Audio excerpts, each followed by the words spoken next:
আমার মনে হয় পৃথিবীতে যত সহজ রেসিপি আছে তার মধ্যে সরষে ইলিশ অন্যতম। সরষে ইলিশ বানানোর জন্য আমি সাদা সরষে আর কালো সরষে দুটোই নিয়েছি। 3-4টা কাঁচামরিচ দিয়ে এটা পেস্ট করে নেব। এবার সামান্য একটু লবণ সরষের সাথে মিশিয়ে রাখবো কিছুক্ষণ। অনেকের সরষে ইলিশ তেতো হয়ে যায়, সরষের সাথে লবণ মিক্সড করে রাখলে আর এই সরষে ইলিশ তেতো হবে না। এবার মাছগুলোকে আমি লবণ হলুদ দিয়ে মাখিয়ে নেব। এবার কড়াইতে পরিমাণ মতো তেল দিয়ে কাঁচামরিচ আর কালো জিরা ফোড়ন দেব। সরাসরি তেলে মশলা দিয়ে দিলে মশলা পুড়ে যাবে, তাই সামান্য একটু পানি দিয়ে একে একে মশলাগুলো দিয়ে দেব। 1 চামচ হলুদের গুঁড়া দিয়েছি আর 1/2 চামচ মরিচের গুঁড়া দিয়েছি। এবার নেড়ে চেড়ে মশলাগুলো মিশিয়ে মশলার মধ্যে মাছগুলো দিয়ে দেব।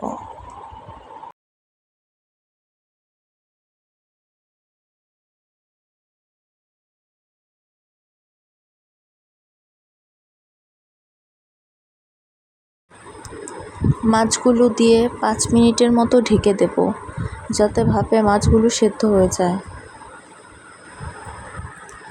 এদিকে আমার মাছগুলো ভাজা শেষ আর মশলাও কষানো হয়ে গেছে।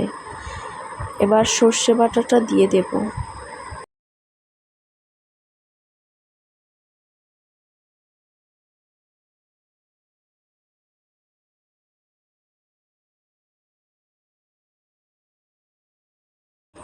সর্ষের সাথে পানি মিশিয়ে দিয়ে দিব।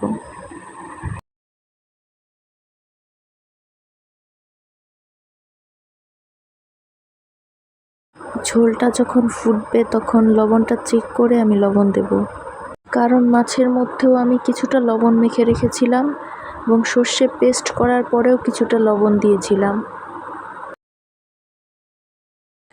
ঝোলটা যখন ভালোভাবে ফুটবে তখন জিরার গুঁড়া দিয়ে নামিয়ে নিলেই রেডি সরষে ইলিশ।